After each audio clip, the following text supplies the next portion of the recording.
Good afternoon, students. Today we are going to start with the next chapter, chapter number 16, Skeleton and Movement. Movements and locomotion. In this chapter, so much part is omitted. So, we are going to study only 16.2, 16.3 and 16.7. Location and structure of skeletal muscles. So the major part of the muscles which moves a bone usually do not lie on the same bone. That means muscles which moves on the bone which are not located on the same bone, that means they are responsible for the movement, so they are attached to the different bones. For example, biceps and triceps, they move forearm and located in the upper arm. The end of the muscles attached to the stationary bone, that is called origin, that is the upper bone arm, and the opposite end which is attached to the movable bone, that is the lower arm bone, that is radius and ulna. So that is called the insertion, which is movable bone. The middle thick part of the muscle is called belly, which is found on our arms ventral side. Working of skeletal muscles. Generally muscles works in pairs and produce opposite action. For example, biceps, which are flexors, brings flexion, and triceps, which are extensors, which brings extension. So biceps, which are flexors, brings flexion, that means they contract and they reduces the length, where the triceps, which are extensors, they relax, they elongate, they extends the length of muscles, that is the extents of the movement of elbow point, we can say. So the muscles which bring opposite action are called antagonistic, that is they are opposite to each other. If one member of a pair is capable of bending the joint by pulling of bones, other member is capable of straightening the same joint also by pulling. So pulling of the bone from one side and pulling of the bone from the another side, which helps to avoid the translocation of bones. Bones को एक दूसरे के ऊपर से हटने से ये रोकते हैं. Triceps and biceps of upper arm are antagonistic to each other. So in antagonistic pair of muscles, one member is much stronger than the other. Like we can say the biceps is stronger than the triceps. And the fundamental characteristic of muscle is contraction. Therefore, muscles can only pull and not push the bone. Some important antagonistic muscles, flexors and extensors. Flexor muscle on contraction results in bending of flexion of a joint. For example, biceps. Extension on contraction result in strengthening of the extension of a joint. For example, triceps. So extensor, that means which are contracts and results in helping a kind of provides rigidity to the joint. Abductor and adductor. Abductor muscles moves body part away from the body axis. There is deltoid muscle of shoulder which moves the arm away from the body, and opposite, that are the adductor, moves body part towards the body axis. For example, latissimus dorsi of shoulder. These are the another shoulder muscles which moves the arm near to the body. So if we are going to rotate our arm, that means we are using these two muscles. Pronator and supinator. Pronator turns the palm downward, supinator to turn the palm upward. So we are making, we can move our palm towards downward and upwards in both direction because of these two muscles which are present in the wrist. Levator and depressor. Levator raises the body part and depressor lowers the body part. Protractor and retractor. Protractor moves forward, retractor moves backward, which are at the ankle. Sphincters. These are circular muscles present in inner walls of anus, stomach, etc. for the closure and the opening of the any kind of tube. Muscles are made up of myosin and actin filaments, where in the cytoplasm of the muscle cells, that is termed as sarcoplasm, where these filaments are present.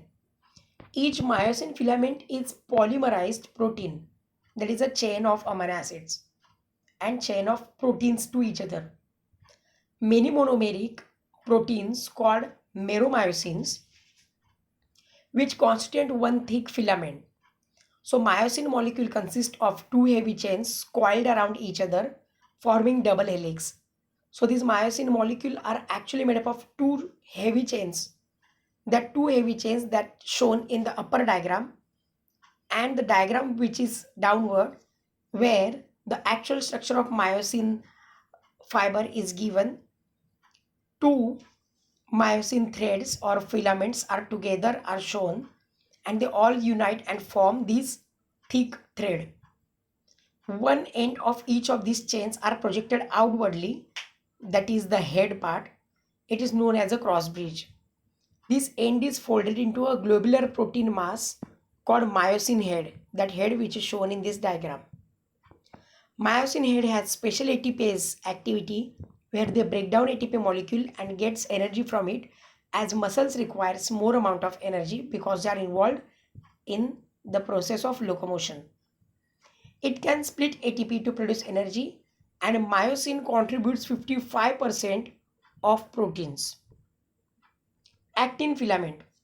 It is also a complex type of contractile protein, consists of three different components: actin, tropomyosin, and troponin. Actin, it forms the backbone of actin filament, double-stranded protein, two threads or filaments of protein, two chains of proteins. Each strand is composed of polymerized G-actin molecules.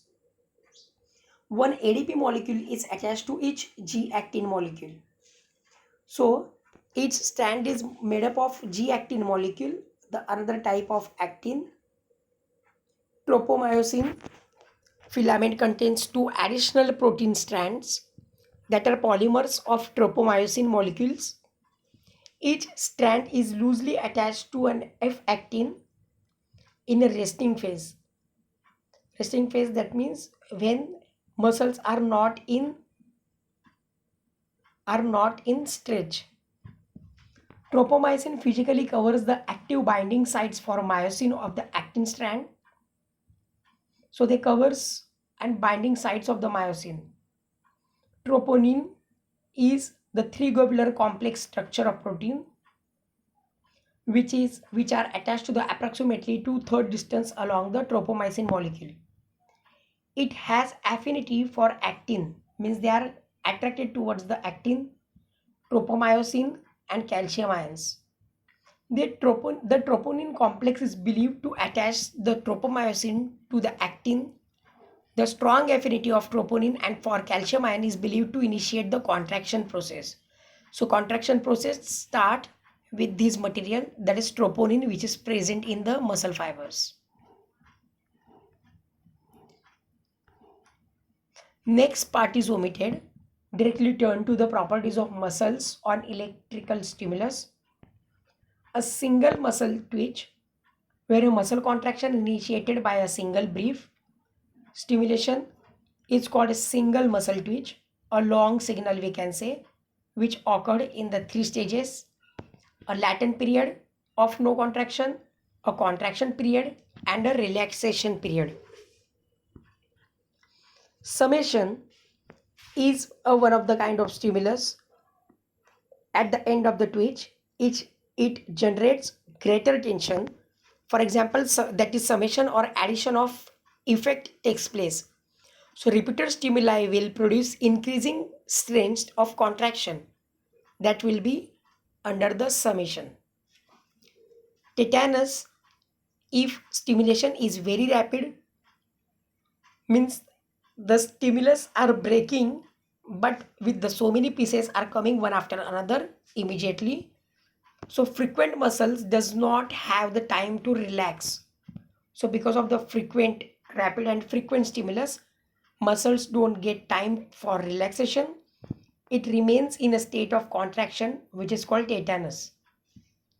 Refractory period, where immediately after one stimulus the muscle fiber cannot respond to the other stimulus.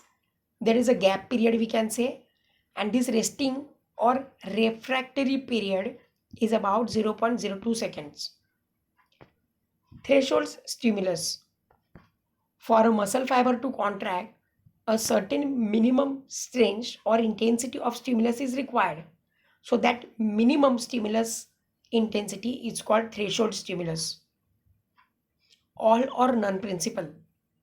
The stimulus below threshold will not result in contraction.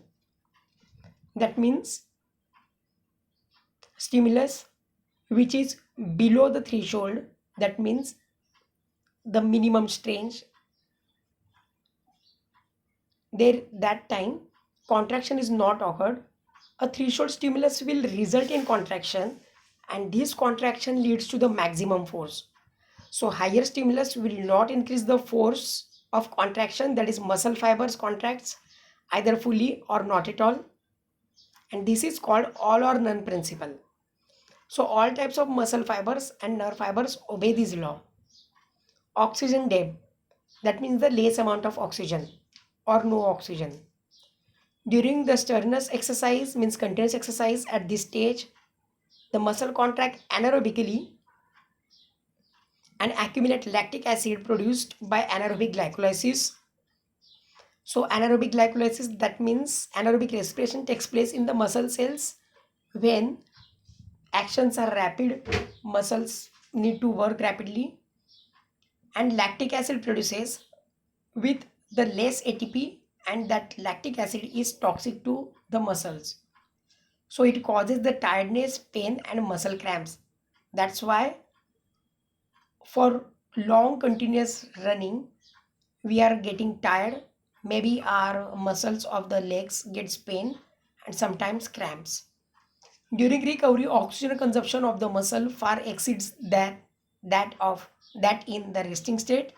So this extra oxygen consumed during recovery is called oxygen depth of muscle. So here we have finished this chapter. Keep writing assignments. We are soon going to collect your assignments, whether online or offline. That we will know you within these coming days. Thank you all of you.